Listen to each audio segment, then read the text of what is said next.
What is going on, friend? I hope you're having a fantastic Friday. I am coming to you from my daughter's empty bedroom. She recently moved out, and so I have not really spent any time in here as I try to adjust to having a young adult now who is on her own, and it's kind of bittersweet, right? We raise our kids to go out into the world and to be productive, God-fearing citizens who contribute to society in meaningful ways. And so I'm just in her room and wanted to do a video while also doing audio, because one of the things I don't want to keep doing is duplicating work. I'm trying to work smarter and not harder, but also come to you all as authentic and as vulnerable and as transparent and in real time as I can. And I just can't think of a better way to do that than by video. And so the thought I want to share with you this week, I do have some notes in front of me about that,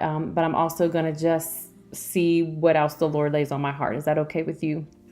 So I hope you've been enjoying these podcasts. I hope you've been enjoying the blog, and that it has been blessing your life and helping you to see yourself and see God and the world around you in different ways. So my thought for this week has been centered really around doing new things and starting things that maybe you don't feel very confident in starting. So for example, let me just start with this. Let me ask you this question. When was the last time you did something for the first time? Maybe it was a physical activity, maybe it was a new job, maybe it's been a new business or a new project. But for me, what I have done this year is launching a blog for the very first time and creating a podcast for the very first time. And I must say that even, doing that has been fun. It has been an adventure, but it's also posed some challenges, right? Because there's planning, there's content preparation you have to do. And I don't just go into these things just random. But I think the biggest challenge for me was exposing my personal thoughts and feelings, my faith, my values, and my perspective on things that matter to me, that I was struggling with, that I've been thinking about. And with that, when you share publicly your private thoughts, sometimes you will experience criticism. You will most definitely experience criticism and judgment and maybe even being misunderstood by people. But at the same time, when you choose to open yourself up, be vulnerable, share your story, share your struggles, you allow other people to receive hope and encouragement when you share how you have overcome those challenges, how you were processing and working through them, right? Because sometimes it's not even always about how you finish or the outcome, but it's how you are managing and navigating it in real time, right? And so, some of the things I'm learning about doing something new is really what I wanted to share with you, and it's all kind of centered around this thought of giving yourself permission to grow with something new. Now, if you've been following my story, you know that I think I'm a recovering perfectionist.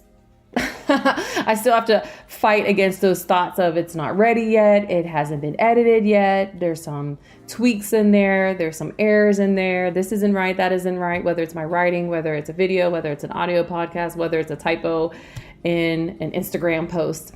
At the end of the day, I can look back over my 40 plus years and realize that a lot of times I would delay starting things because I was afraid that I didn't do enough research.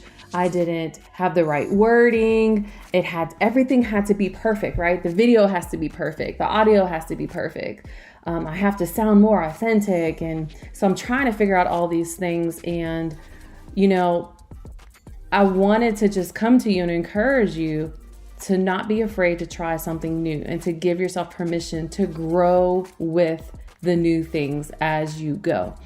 And some of the things that I've discovered in my process of starting this blog, of starting this podcast, doing this e-blast, coming to you through this video, using just my phone and my computer and this microphone so that you can hear me, is a couple points that I wanted to share with you. Number one of the things I've learned in this process of doing something new is to not allow the illusion of perfection to be the enemy of something good. A lot of times we have this ideal in our minds of how we want something to come out. And we may already have a good product, a good blog, a good, content that we've created in a podcast, but we, for whatever reason, will sometimes delay releasing it, sharing it into the earth because we feel that it's not good enough. And so I'm getting better at not allowing this unrealistic, unattainable idea of perfection stop me from sharing something that is still good, right? The second thing I'm learning to do is really embracing those imperfections as part of my progress toward creating and crafting, producing, and becoming something remarkable. There will be imperfections along the way. There's going to be flaws. There's going to be something that you can always do better. But really, I'm now becoming more and more okay with just embracing the fact that, imperfections are part of the process. And that leads me to my third point is that, I'm learning to just commit to making changes and tweaks and improvements as I go, as I gain more knowledge, as I gain more skills, as I gain more tools and experience as I go, then I can just make those changes and make those adjustments. And so I'm giving myself permission to correct my stuff, to edit my stuff, to modify it. And, because the reality is you can't edit and make something better if you haven't yet created it. Does that make sense? So, for example, let's say I am afraid to write a book, and because I'm afraid that it's not going to come out right. And so, but it's easier to start the book, to write it, to have the courage to actually start and then edit it, because you can't edit what you don't have, right? So I have to get started. I also am learning to embrace the fact that mistakes are going to be part of my personal growth process and journey towards something greater. So it's all about growing and having something that's good and learning in the process of how to make it better, how to make it greater, however you define greater. And, that requires me extending grace and compassion toward myself for doing, sharing, and creating something that is new, that maybe not, that maybe isn't perfect, if you will, or to the standard of excellence that I would like to see it, to just really do something new, create something new, produce something new, despite my feelings of it not being good enough. And so I've really been giving myself a lot of grace and a lot of permission to just share it, right? It doesn't have to be perfect. Maybe that's not the right word I wanted to use. Maybe there's another word, it just didn't come to me. Maybe that sentence could have been better. Maybe it could have been more powerful, more impactful. I could have used a word that was more descriptive, to have more punch. But at the end of the day, I'm learning to just, as I get it, just share it. And so a lot of what you're seeing, a lot of what you're hearing is just really raw thoughts, maybe a couple bullet points so Radhika doesn't go off on a rant and you'd be like, what in the world is that girl talking about? So I need some kind of guidance. But at the end of the day, I am really learning that it's so not about perfection. It is so about just showing up in the arena of life and sharing what you already have, trusting God to transform it and perfect it and make it something greater than we could ever imagine. And so, my last couple thoughts here are about my latest phrase. I was sharing this with some of my colleagues was, let's pursue progress and not perfection, because perfection causes me personally to delay or never start something at all. And I can't refine what I haven't created. And I think I said that a little bit earlier. I found this to be true, especially when I was in my master's program. I was writing my thesis and I was really struggling at the beginning with just getting started. And I had all these thoughts and it just wasn't coming out right. And I remember my thesis advisor telling me, she said, Radhika, I don't know if you see yourself like this, but perfectionist type people often find a thesis process very difficult and very challenging because they expect it to all come out and come together perfectly formed and fashioned, and without a process of editing and going back and forth and making corrections. And so I never saw myself as a perfectionist, but you know what? She was right. I was allowing the process of editing, of correcting, of modifying, going back and forth. I was perceiving that as, man, I don't know what I'm doing. And then until I learned how to say, this is part of the process of taking something that's good to great. It is that editing, it is that refining, and it's not going to come out right the first time. Most projects, most products, that's why they have these beta versions or these prototypes, because, you release it and you grow with it. You make it better as you find out as you work out the kinks, right? As you work out, the problems with a product per se. And so I just want to encourage you to have the courage to just start right where you are today. Whatever you have been feeling like God is leading you to do, and you may be saying, God, it's not good enough to release yet. It's not good enough to get published. It's not good enough for me to launch this. It's not good enough for others' eyes to be on it, to evaluate it. Because you know what? We're afraid a lot of times of being judged and being criticized and being maybe misunderstood, because we're being vulnerable. When we create something and put it out into the earth, you begin to open yourself up to critique. It just comes with the territory. But just think of all the people that we can help with our products, with our services, with our voices, if we would if we would give ourselves permission to grow with these new things that we're doing as we go and produce them.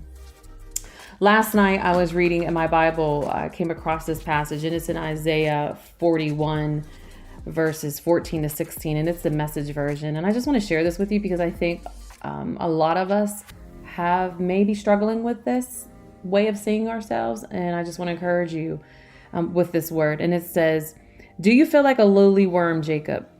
Don't be afraid. Feel like a fragile insect, Israel? I'll help you.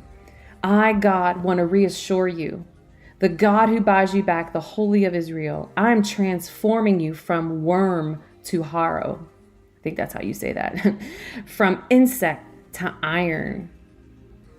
As a sharp-toothed harrow, you'll smooth out the mountains, turn those old tough hills into loamy soil. You'll open up the rough ground to the weather, to the blast of sun and wind and rain. But you'll be confident and exuberant, expansive in the Holy of Israel. Okay, so Radhika, why did you pick this passage? Well, a couple things stood out to me when I was reading this last night. And it says, do you feel like a lowly worm, Jacob? And as I reflected on that, he's saying to them, to the Israelites, do you feel small? Do you feel inferior? Do you feel insignificant? Do you feel despised? Don't be afraid, because I'm going to help you. Do you feel like a fragile insect? And so as I thought about that, I just began to think about how we sometimes just don't feel like we have what it takes to make a difference.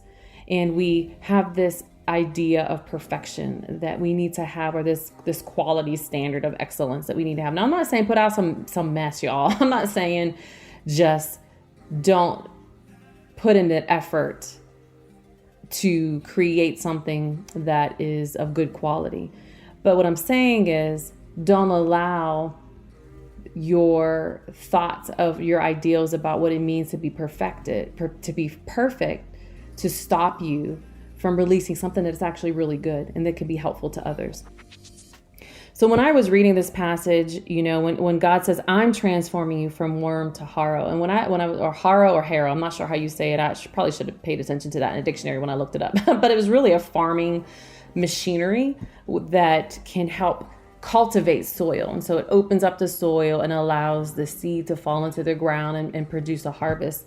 And it really just breaks up that fallow ground that farmers need to grow crops. And as I thought about that, I just thought the words that came to my mind was that God will transform us from being fragile, right? So fragile like insects, to fierce and as strong, useful tools of expansion. And I say expansion because he says expansive, that you'll be confident, exuberant, and expansive. And I just thought, wow, God is really speaking to us who sometimes feel small and insignificant and feel like we have to have everything perfect before we publish, before we create, before we deliver, before we create that good or service or product. And he's saying, don't be afraid. He took them from being fearful to being fearless, because being confident is a part of being fearless, because God's going to help us and he's going to create us into these strong, useful tools for his purposes. And so I just wanted to share that passage with you when you are feeling like you can't step out and walk into something that you feel called to do because you feel like it's not good enough. Because God says, I'm transforming you from something that's lowly, a worm, something that's despised and dirty, into something that's powerful, that is sharp, that is confident, and that has the potential to be a tool of expansion. And so I don't know about you, but that just encouraged me, y'all, as I think about the things that we may be afraid to do for the first time. Like, think about it. What are you afraid to do for the first time? We cannot allow that fear. You know, that we see in that scripture where he says, don't be afraid. No matter how you feel, God is commanding us, don't be afraid, because I'm going to be with you. Right. And so I believe that God is with me in this journey of this blog, of this podcast, because really at the end of the day, I'm trying to encourage and give others hope through the word of God. That is a part of what I'm trying to do. And so I don't need to be afraid. I don't need to feel like I need to transform myself. God is going to transform me as I go. He is growing me in this process. He is teaching me so much more. And you know what? At the end of the day, people aren't necessarily concerned about the quality or the production. Let me say that. So, and that's in a context of a podcast production, right? I don't have all these things behind me. I don't have all this maybe animation. I don't have all the lights and the thrills and the frills, going on. But that doesn't mean that what I'm sharing is devalued or less valuable, that it's not meaningful and not able to change someone's life. Our world is so full of all this noise. And a lot of times we compare ourselves thinking that we need to have X, Y, and Z in order to be successful or in order to be impactful. And God is just saying, you know what? Will you let me transform you? Just like he told the disciples, follow me and I will make you fishers of men. He was going to make them into who they needed to be as they went right where they were at, as they started right where they were, lacking the skills, lacking the abilities, but through the Spirit of God and his mighty power, he transformed them and made them who they needed to be. And so I just want to encourage you that God is in our process. He is not about us being perfect. He's concerned more about who we are becoming than really what we are doing. And he wants to make us more like him. And that's a process, right? That happens over time. It doesn't happen overnight. And so my words to you is, whatever reasons why you're failing to do something for the first time, whatever reasons you have for not stepping up and not stepping out and to do that new thing that God is calling you to do, no matter what, I just want to encourage you to give yourself permission to create or do something new for the first time. And then you can commit to making those adjustments and changes as you grow more, as you discover more, as you learn more. Who knows what amazing masterpiece, product, good, service, encouragement that you're going to provide and release into the earth is going to change lives. And so I just want to encourage you, be courageous. Don't be afraid. Know that God is with you. He's there to help you, and he's going to transform you from good to great and to greater. Right? So that's my word for you all today. I didn't want to take too much time in today's thought, if you will, but I would love to hear if this encouraged you. Y'all, I know I ask for this all the time, and you all are probably thinking, oh, somebody's reaching out and telling her how it's impacted them. But I would love to hear from you. I would love to hear from you, whether it's from this message or something else I shared in an email, something I've shared in a podcast and a blog. I would really love to hear from you, and not just on how it impacted you, but I would love to hear from you concerning the things that you would like me to talk about, things that you would like me to share my thoughts and perspective on. Would you do that for me? Would you reach out to me? Would you hit me up on Instagram? Would you hit me up on Twitter? Would you hit me up on Facebook, on the Thrive with Purpose Facebook page, or my personal page by my name, by email, whatever is most convenient to you? I would really love to hear from you. I would really love to know how I can pray for you and encourage you on in your journey, because we are in this thing called life together, and it together is better. It really, really is. And so I wish I could hug all of you. I wish I could put my arms around you and let you know how valuable and important and significant you are to the kingdom of God, and how God has equipped you to do every good work. You have everything you need to succeed in life, for a life of godliness and impact. And so I hope that this message today just encouraged you. I hope it inspired you to go out there and give yourself permission to grow as you go. So that's my thought for this week. I pray blessings upon you. I pray blessings upon your marriages, your children, your families, your jobs, and all that you put your hands to, so that you will be confident and exuberant and expansive in all that God has given you and all that God has entrusted to your care. So be blessed. Love you. Talk to you soon. And hey, you know what? If you like this, if you bless this, if you like this message and think it would bless a friend of yours in your circle, would you do me a favor and just share that with them? We want other people to be encouraged by good messages of hope, because you know what? I don't know about you, but we all need more hope and all need more encouragement. I know I do. So blessings to you. Have a fantastic Friday, and make sure that, I haven't done this in a podcast yet, but the whole Lead, Love, Thrive concept is about self-leadership. It's about leading ourselves first, leading the way we think, leading our emotions, leading our spiritual lives and our relationships to really please God and to love God and love people and love ourselves, right? Unconditionally, so that we can live a life that thrives, a life that is full of love, of joy, of peace, abundance, and of power. Because you know what? God says that He came to give us life and life more abundantly. And that to me means a life that thrives. So if you wanted to know what Lead, Love, Thrive is all about, that's what it's about. So love you, blessings, talk to you next time. And hey, don't forget to holler at your girl. All right, peace.